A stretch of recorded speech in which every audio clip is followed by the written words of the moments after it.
Buddham Saranam Gacchami.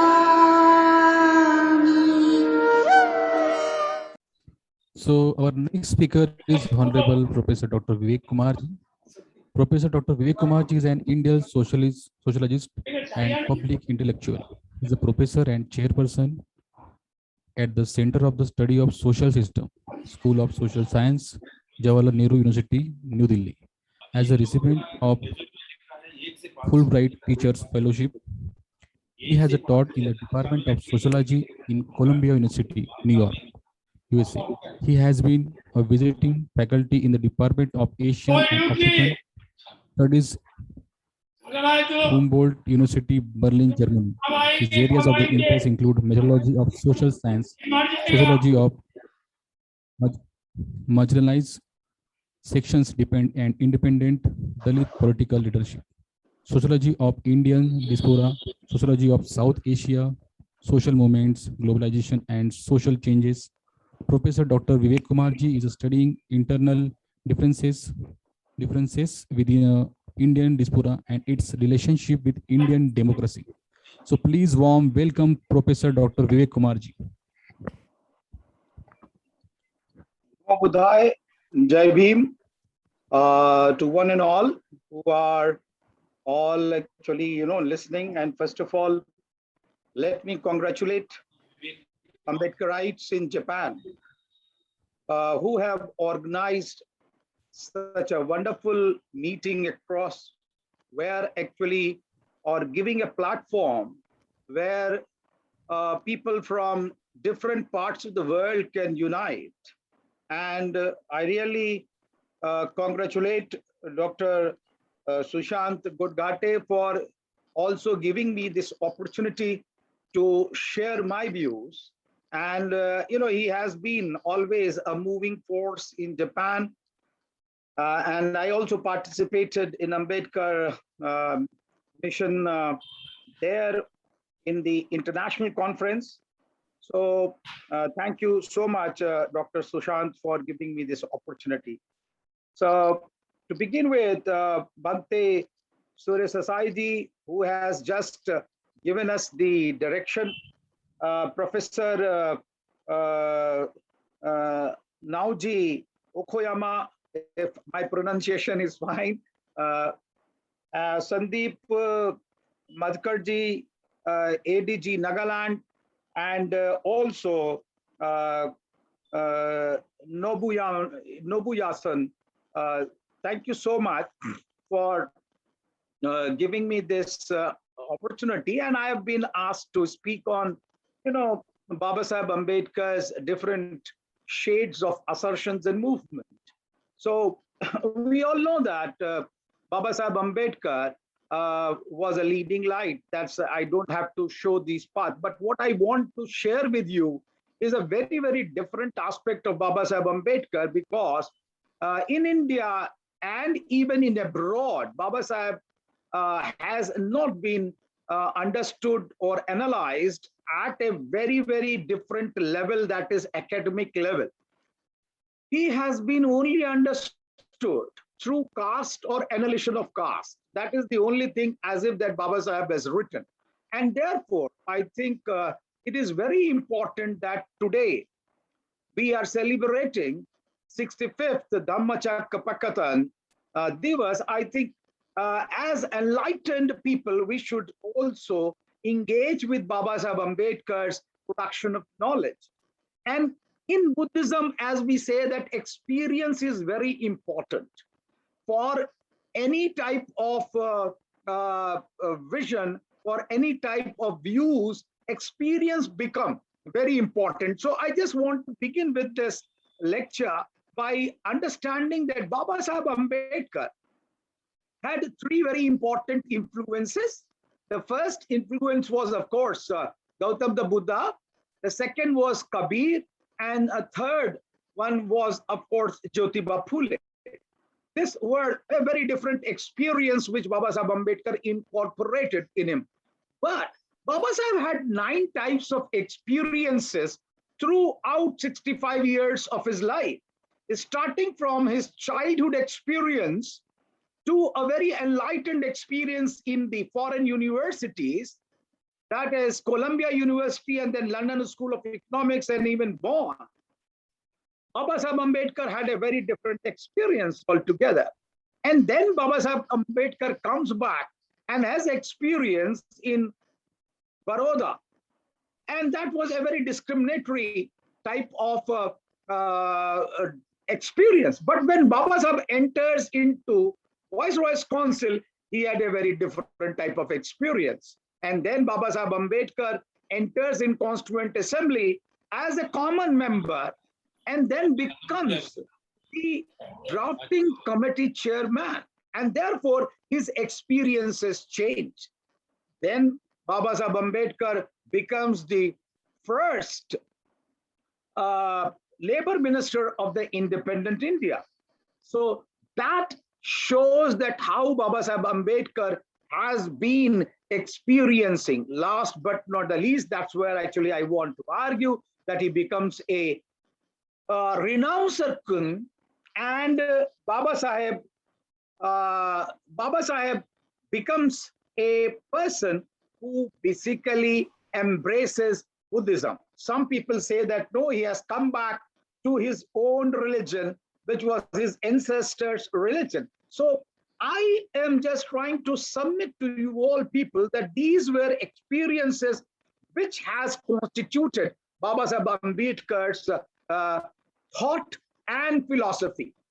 The other part of this is that Babasaheb used 10 types of sources, empirical sources, to evolve his ideas. And these empirical sources were, for researchers, I think it is very important. And when you write, you do not write on your own oral tradition. Rather, you have referential knowledge. And therefore, Babasaheb used at least 10 types of references to produce his knowledge.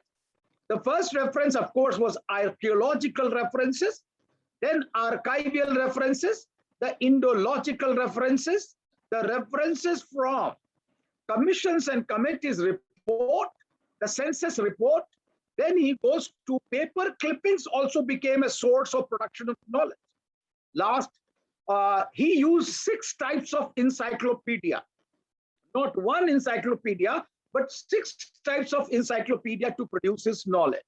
Later on, Babasaheb goes to the field and meets his people, collects their experiences and makes his knowledge, his own personal experiences, and last but not the least, the international experiences. So what I'm trying to argue that such a deep understanding of collection of data, all the researchers who are trying to understand Babasaheb Ambedkar, please don't be shallow. Go into the making of the sources which Babasaheb has employed in production of knowledge. Now, coming to the last experience, and that is the experience which Babasaheb have been told, that he was a leader of the demarginalized communities, the Bahujans, the Dalits. Definitely he was, but from a humanitarian angle, that was also a nation building process. When the last man of the nation, that is most marginalized section of the nation, they are empowered, not only socially, educationally, but religiously also. When they get the religious thought, now there you have to differentiate, because I'm not going into the detail, I don't have time, but you have to differentiate between Dhamma and religion. Religion, Babasaheb argued that the religion is for self-perpetuation and self-development, but Dhamma is for the development of the whole society. And therefore, his whole experience for the construction of consciousness of the individual is totally different. And that's why I call it as it was a nation building process. So Babasaheb Ambedkar is not only a Dalit leader, he is not only a constitution maker, but he is a nation builder. That's what actually we have to argue. Now, in this context, friends, that when we see that there are at least 7 shades of Babasaheb Ambedkar's movement or assertion. I do not say that Babasaheb Ambedkar led only one type of movement. No, there were 7 shades, and that's where actually today's title was. To begin with, Babasaheb Ambedkar started with socio-religious reform movement. When he started taking water, that was human rights movement. That was a social movement. When he tries to enter into temple, when he wanted to tell people that, look, you want to enter into the temple and they have closed their doors, so you don't go there. Evolve your own religion. That was the first epoch. And Babasaheb Ambedkar's movement starts. The exact date actually is 1919.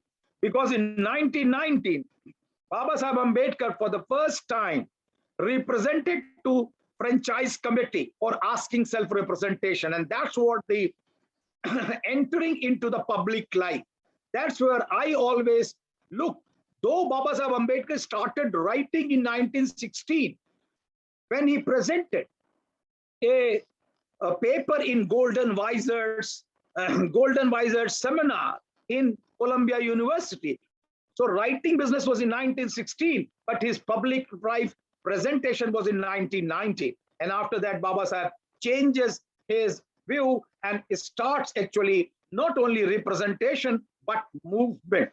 So he started launching movement, whether it was Kalaram Temple or actually it was other satyagraha. So that was agitational aspect of it.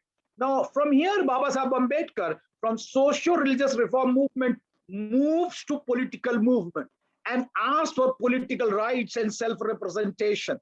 That's where I think he changes his stance, goes and tries to take war with Mohandas Karamchand Gandhi and won separate electorate for the Dalits, not only scheduled caste, but also he was asking for rights of the other people, the backward classes' rights and the minorities as well. Now, from here, you can say that, yeah, the epoch kept on growing because political movement in 1937, he formed Independent Labour Party. Then in 1942, he formed Scheduled Caste Federation and laid the foundation of Republican Party of India of 1957. Now, that was a political stance of his movement. The third movement is basically constitutional. When he enters into the constitution and gives 2 years, 11 months and 18 days. And Babasaheb Ambedkar was the framer of the constitution in the sense that there were 7,635 amendments in the constitution, which Babasaheb gave as memorandum. 7,635. Babasaheb read all 7,635, discarded 5,000 of the amendments and incorporated 2,473 amendments. And that's why the Herculean task Babasaheb did, and that's why we call him as framer of the constitution. From there, Babasaheb Ambedkar actually becomes a renouncer king.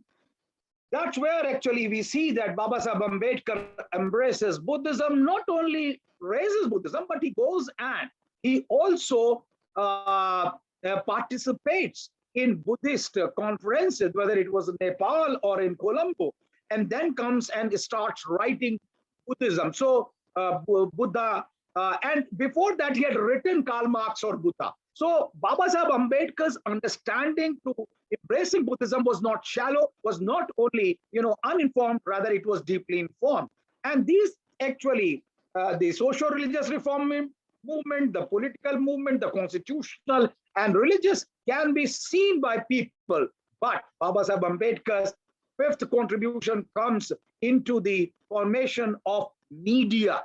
The starting point, of course, begins in 1920s when he starts Mook Nayaka and then Bahishkrit Bharat, then Samta, Janata, and takes it to the Prabuddha Bharat. That is the dynamics in Babasaheb Ambedkar, that he begins with the hero of the dumb, that is Mook Nayak, but he wants to create a India that is enlightened India, that was Prabuddha Bharat. So there is always a dynamics in Baba Sahib Ambedkar. That was the sixth stance and fifth stance. And the sixth stance is Baba Sahib Ambedkar's educational movement. If you see, not only by forming actually educational society, but establishing colleges and, the type of education Baba Sahib wanted to give to his men were actually formal and higher education.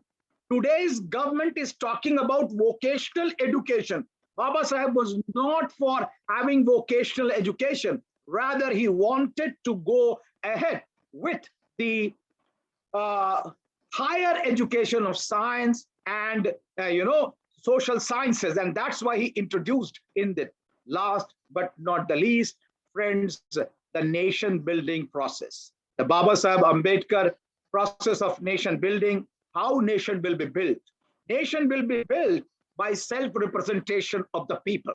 And today what is happening, whether it is judiciary, bureaucracy, university, or civil society, we do not see representation of the marginalized sections, of the women, of the minorities, of the tribal societies.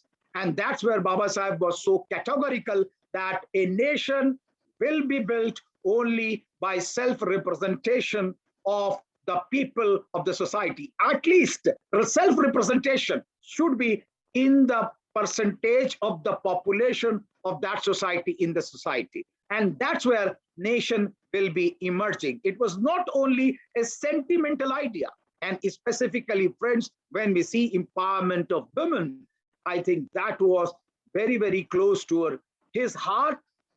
Whether analysis of Baba Sahib Ambedkar, women's status in the mythology, whether it was Ramayana, Baba Sahib Ambedkar tried to analyze the status of the Indian woman there. And then also when in Manusmriti, he tried to analyze how Manu has made the Indian woman, the Shudra woman, the Dalit woman dependent and has reduced him to the concubines. I think he was very, very categorical that in history, there is this ploy to make the Indian woman dependent on the others. And that's where he said that no empowerment will take with the independent rights, whether it is political rights, whether it is property rights, or whether it is social right. And that's why starting from Hindu Code Bill, you can see the 7 rights which Baba Sahib enshrined in the Hindu Code Bill became a very, very important aspect for empowerment of Indian women. Though Hindu Code Bill was not passed during his lifetime, but slowly and gradually these rights are being passed, whether it was property right to the women or whether it is violence in the domestic area. This Baba Sahib Ambedkar had laid all the rights in the Hindu Code Bill, and gradually it is being incorporated in modern India. And that is why we call Baba Sahib Ambedkar as the nation builder. Modern India nation building process is basically fulcrum of Baba Sahib Ambedkar. Now, in that context, I think we should. Today, it is not that Baba Sahib has become nation builder. Baba Sahib has become a global icon. That is the terrain. Now, if you see that Baba Sahib Ambedkar's Buddhism is being incorporated in 171 countries of the world. You can go and see the Google that how many countries have started practicing Buddhism. So Buddhism extinct from India, but it is flourishing world over. And that is where we see that Baba Sahib Ambedkar busts and statues in Japan as well. But there are 9 universities starting from London School of Economics, whether it is Columbia University, whether it is Brandeis University, Massachusetts Amherst, or Queensland University, Melbourne University, all these universities. You go to Canada, you have actually a university at Toronto, or you have actually in that is Simon Fraser University in Burnaby. So all these universities have started having Baba Sahib's bust, and I congratulate the Ambedkaraites in the world that they have started donating Baba Sahib's writing and his speeches to the universities of the world. And therefore, the researches on Baba Sahib Ambedkar has started pouring in from all over the world. And that's why we remember a very important book, which is written by a Trotskyan, Perry Anderson, Indian Ideology, in which he is comparing Baba Sahib Ambedkar with Gandhi, Nehru, and Subhash, and finds that Baba Sahib Ambedkar was, head and shoulder above to these people because of his training. There is another book by Cosimo Zene, in which he is trying to compare Baba Sahib Ambedkar with Italy's subaltern leader, and that is Antonio Gramsci. So therefore, Baba Sahib Ambedkar's production of knowledge is today in the international level, and his persona is really growing day by day. And therefore, we are seeing now Baba Sahib Ambedkar from Dalit leader to nation builder to global icon. I think that is the terrain, and that is what actually we should accept Baba Sahib Ambedkar and start. Please don't reduce him only to caste and caste analysis. And that's why I blame those people who only try to talk about that Baba Sahib has written only on caste and annihilation of caste. That is only a very small fringe aspect of Baba Sahib Ambedkar. Okay, so friends, with these words, I think I've taken more time, but I could not stop seeing the international audience. Thank you so much for inviting, and thank you, Sushant, Dr. Sushant, again for giving me this opportunity. Thank you so much.